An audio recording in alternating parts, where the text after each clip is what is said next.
Greetings, everyone. I am Dr. John Berry, and welcome to CrossTalk Waterloo. We are in the business of exploring the Cedar Valley, and today we are looking at Waterloo and the reports that it is the worst place for African Americans to live. Here to explore with us is the Honorable Steve Schmitt, businessman and Waterloo City Councilman, and the Right Reverend Abraham Funchess, Executive Director of the Human Rights Commission and pastor at Jubilee United Methodist Church. Welcome. Thank you. Thank you.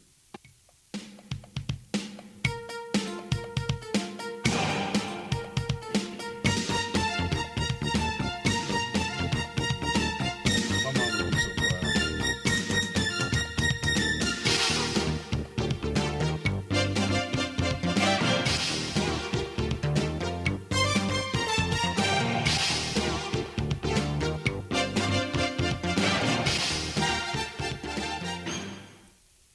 Welcome back. Gentlemen, how are you? Wonderful. Glad to be here with you. Glad day. that you are here. Absolutely. When we made the decision to address this topic, the outstanding executive producer, William K. and I sat down, and the one thing that we want to share with the audience is that this is not contentious, but to try to find a way forward. Mm-hmm. So with that in mind, my first question to both of you, and I'll start with the councilman, Councilman Schmitt. What was your initial read on this report when it came out in November of this year? Well, I would have to say I was shocked. I had no anticipation or expectation something like this was coming. In the 12 years that I've been on city council, my perception is we have been making progress throughout the community, but especially in the Fourth Ward. And so I was really kind of shocked and amazed. Now, I heard there's another report that I think we heard about 6 months or a year ago that was in USA Today, and I thought that had strictly to do with public safety, not with the minority community per se. So I don't know if there's a little conflict there, but anyhow, to your question, I was just shocked and amazed, and not in a good way. Yeah. Reverend Funchess?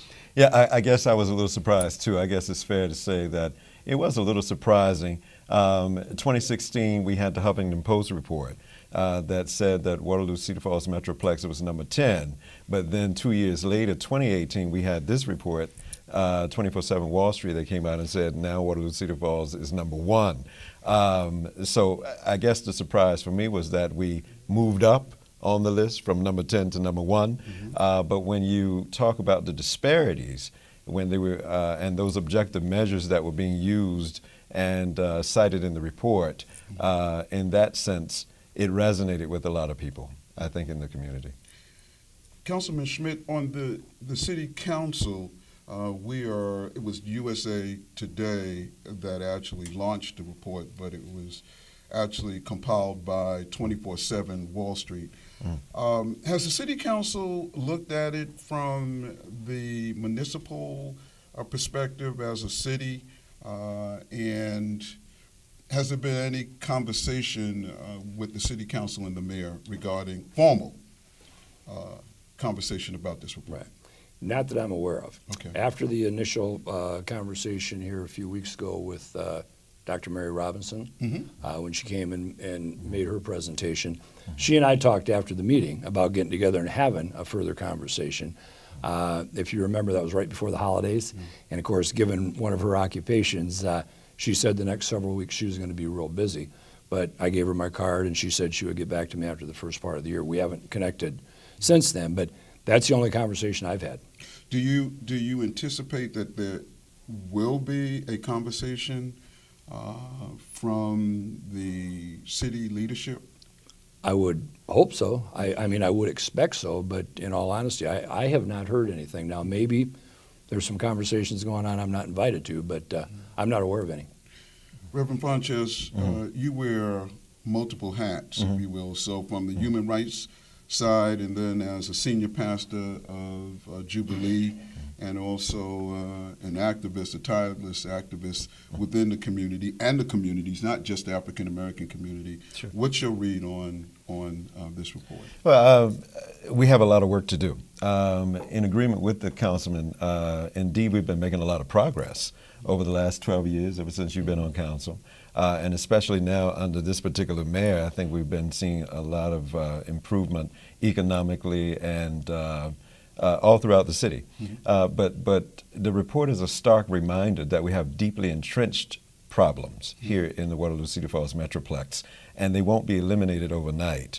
And so we have been challenging in several conversations across the city, quite frankly, in both capacities as pastor and as human rights director, been trying to engage people around the fact that we really do have these issues that need to be reckoned with on a much bigger level, though. And so that's why we're proposing, quite frankly, the conversation around something like a diversity, inclusion, equity council that will pull people together, serve as task force to hold different entities accountable. The good news is that we had a conversation this past Tuesday night, and there were several leaders there, including Carrie Dara, and in addition to Deborah Berry and Gwen Berry, who served as panelist, Dr. Danita Gatson. Yeah, I think you know. I think you know Gwen Berry.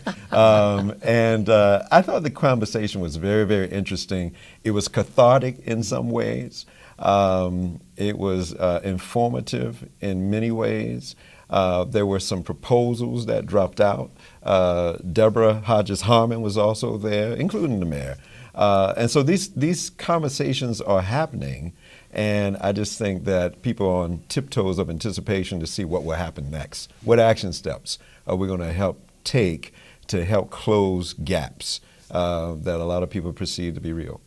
We did this intentionally because we look at it as not just a Republican, a Democrat, a liberal, or conservative issue. It is Americans, and it said African Americans, and looking at it from the 50,000 feet view down to the greater Cedar Valley, in terms of global competitiveness, it is incumbent upon all of us to be productive and to produce productive citizens. So when Reverend Funchess said, Councilman Schmitt, if we could put together some task force, do you think that the city would buy into that on some level in terms of an all hands on deck, or what would that look like? Or would there be joint participation in addressing the numbers? And shortly, we need to get a little bit into the numbers, and because there's been some pushback about that. Right.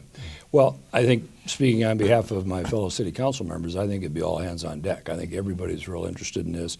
Everybody was surprised to one degree or another, and I think everybody thinks it's something that needs to move up to the front of the line, the front of the stove, and needs to be addressed. Specifically what or how, I think, remains to be seen, but absolutely, I think the entire city council would be supportive of that. Yeah.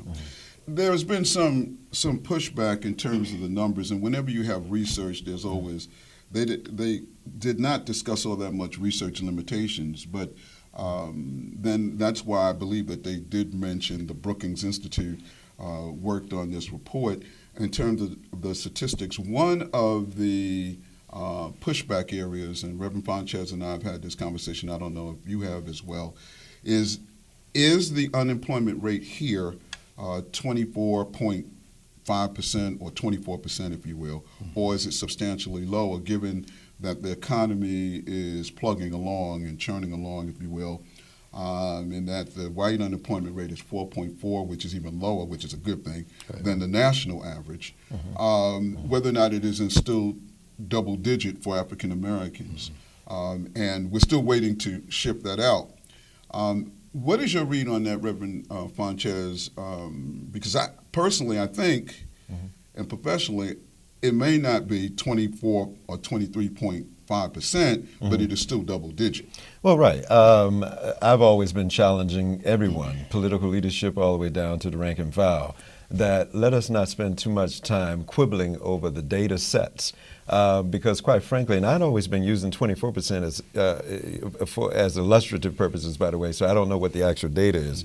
But to me, what is the point of saying black unemployment is not 24%, but 21%. When we're simply at this point talking about degrees of misery. So you're not 24% unemployment miserable, but you're 21% unemployment miserable. See, to me, that defeats the point. I think our energies would be better used in acknowledging that all of the anecdotal data out there, when people were saying, like a Deborah Berry, for instance, that she served in the state legislature for 14 years, been serving the interests of all of the political economic leadership here in the county, and then when she comes back, she can't find meaningful employment. To me, that is something that's far more important than any data that we can find on the paper. You're looking at real people, you're listening to real stories, and then, of course, the data basically confirms what a lot of people thought they already knew, that there were disparities here. Again, this is not to suggest that progress has not been being made over the last several years, because we know that to be true. But the idea of these deeply entrenched problems here in the Waterloo-Cedar Falls Metroplex is a story that's been shared by Waterloo-Cedar Falls citizenry for decades. To that end, we know that the city council, city leadership, government cannot dole out jobs. That's the private sector, so you make it private sector friendly. Has there been a conversation to enhance the ability for all of Waterloo citizenry to be gainfully employed? Are there any initiatives as it relates to taxes for corporations? Are we looking at ways to bring in not only hardening the target of existing companies and folks who hire here, but to bring in additional companies? So although the city does not provide jobs that way, is that a conversation on at the city council level? Well, I mean, on a city council level, there's certainly been conversations about incentivizing businesses to come to Waterloo.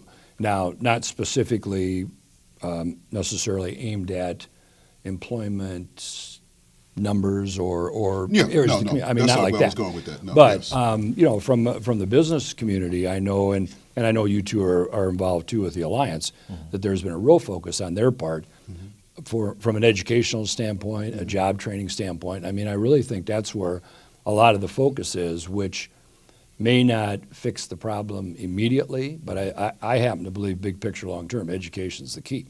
And I'm pretty sure you two agree with me on that, given your backgrounds. And how and why we're at this point in Waterloo, given what's been going on for the last 20 years, I'm a little bit confused by that, because I think within the city, I think there's been a focus on that. And why that hasn't gotten the results we want, I'm not sure. But I think I think that warrants a closer look.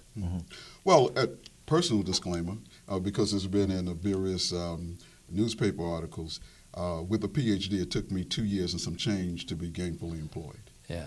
So there is some validity to that. Now, there are also variables, but there are too many 10%, if you will, African Americans with degrees, with letters, that have experienced that here as well in terms of these kind of barriers. And once again, you cannot hold the city council responsible for that. I mean, but where you can make it easier as it relates to being welcoming for corporations to come in. For instance, what's going to happen at Crossroads as the box stores move out? Is there any visionary, better choice of words, how we would address that? And then the other piece, obviously education, but we all know and can agree here that if you own your own home, and there are studies that reflect that that a person or a family that owns their home can use that as an economic or an entrepreneurial springboard, if you will, because that, for the most part, home ownership is probably the most significant investment that most individuals who aren't Vanderbilts and Fords, that's what they own. Absolutely. And the report reflects that there is a vast disparity between white home ownership and African American home ownership here. Your thoughts? I guess that's precisely why I argue there's no need to quibble about the data. when we just look realistically at what's happening in the Waterloo Cedar Falls Metroplex, I don't think anybody's at a loss that there's a difference between wealth gap. I don't think anybody's at a loss that black home ownership is different than white home ownership here.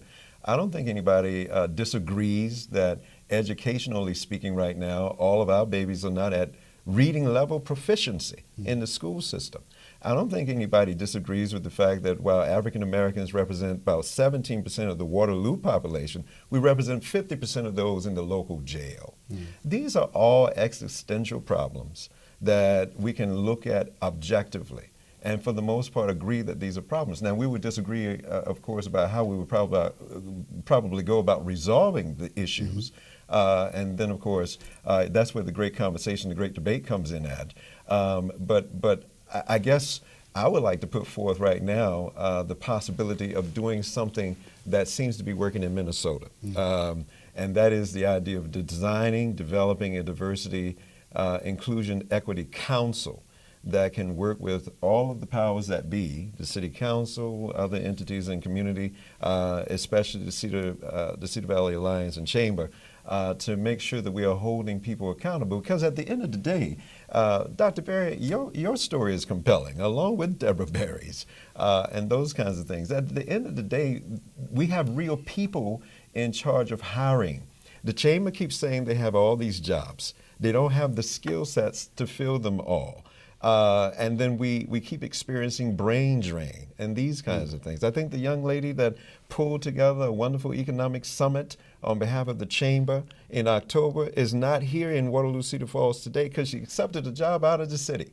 Now this is a reality. This is our reality. And so the challenge is to develop a council that human rights plays a pivotal role in so that we can help hold people accountable to meet certain benchmarks, certain goals, so that we can drive. Des Moines is challenging us. You know, you mentioned accountable, and I have to say this, although there needs to be accountability from various sectors, Sure. where's the African American community accountability as it relates to getting the children to school and having the children respect the upward mobility of a successful experience in K through 12? We can't just put that all on someone else. And Councilman Schmitt mentioned education, which is a key upward mobility piece to this process. Sure. That has been a concern, and the superintendent, Dr. Lindeman, will tell you, and her staff, the principals will say that you can't call a parent and the parent not call you back if you're having problems with their son or their daughter. Right.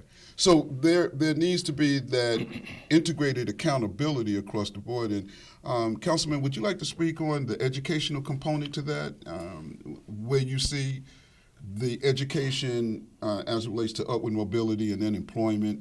Sure. Yeah.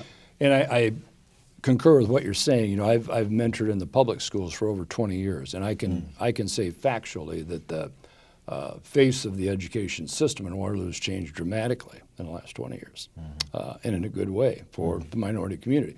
A lot more minority teachers, a lot more minority staff, and I think a lot of that is the whole role model thing again. Intentionality. Yeah, absolutely. And I think, again, big picture, long term, that's going to pay off. But going back to what I believe one of you two mentioned, you know, something like a police officer. What I've heard in the 12 years on the council, we have such a challenge getting minority police officers is because it's not viewed as something a young minority student should want to aspire to. And it's like, well, where does that come from? And I think some of it comes from the community for a variety of different reasons. But, you know, going back to the conversation about you and Dr. Berry specifically, I think from the Alliance standpoint, they're, not to make light of that by any means, but I think they're more focused on the more, I don't want to say entry level, but for folks with masters and PhDs, that is a little bit of a kind of a microscopic area, and not to be defending that at all. But I really think the key is for home ownership and everything else is getting a good paying job that allows you to have a family. Going back to the calling the parents and have the parents call you back, The problem I see with the kids that I've mentored is there aren't any parents, or there's only one parent and that parent's busy doing a couple jobs, or it's a grandparent that's got their hands full. So there's some other things going on, and I know you both know better than I. Well, no, but where's Not the an church? easy fix. Exactly, where's the church in all of this? And you can't speak for the entire religious sector, but the church has to play a role in this. And the time that's allotted to us, we need to talk about way forward initiatives. Reverend Funchess, you mentioned one, but where's the black church in this? Well, not just the black church, but the church. Yeah, right. Well, yeah, the black church yeah. and the church in particular. Church in particular. I think obviously there are opportunities for every sector of the community. I mean, we can't just, quite frankly, isolate one or two sectors in community and think that we can resolve the whole issue. It requires all of us working together. The real estate sector, you can't just steer people to one part of the Metroplex as opposed to going to the other one. Educationally, we need to pull everybody on board to make sure that we, first of all, identify the problem. Part of my issue is that people, for instance, didn't even want to accept the report. That's true, too, yes. Yeah, you don't even want to identify the problem when it's confronting you in your face. And so I think if we can at least have conversations to agree that there are problems that we have in our community, in spite of the fact that there are great things happening simultaneously, I think that would be a step in the right direction to at least begin to bring us on the same page and say, well, how do we go about redressing the issues in a meaningful way? But the black church, which I'm very passionate about, yes, we have opportunities. We can do better. But let us never lose sight of the macroeconomic influencers, though. I would dare say, I know people don't like using this word, but racism, institutional racism. People have control as to who they want to see in various positions and that kind of thing. And I'm saying that the report in some ways points to the fact that in spite of all of these positive things that are happening, though, racism is still real. And we have to continue to dismantle that. Yeah, I generally call it sometimes tribalism. And to your point, I'm not going to call out names, but my mother, who raised me, said a good day's job, an honest day's work is honest day's work. Right. And this is not about my travail, but I attempted to unload trucks with you name it, and I attempted to do it, but was told overqualified, and I ended up getting jammed in that. And won't say how many applications. No, not at all. I've never been arrested. Handcuffs have never been placed on me, thank God. Okay. But that to that point, I was willing to do anything that dealt with an honest day's work, and that wasn't happening, which was a scary assessment and a realization for me. The banking sector, we're coming short on time here. How do you see the banking sector? Because you have to go, for the most part, unless you are a billionaire or multimillionaire, to the bank to acquire a loan to do anything, a business, a home. But let's just stay with the home sector because we know that that's the most, in terms of a significant investment. Where do you see the banking sector playing a role in this? Well, I don't remember, Abraham, if you were involved in some meetings I used to attend regularly a few years ago now over at U.S. Bank, where it was specifically designed for minority and lower income home ownership.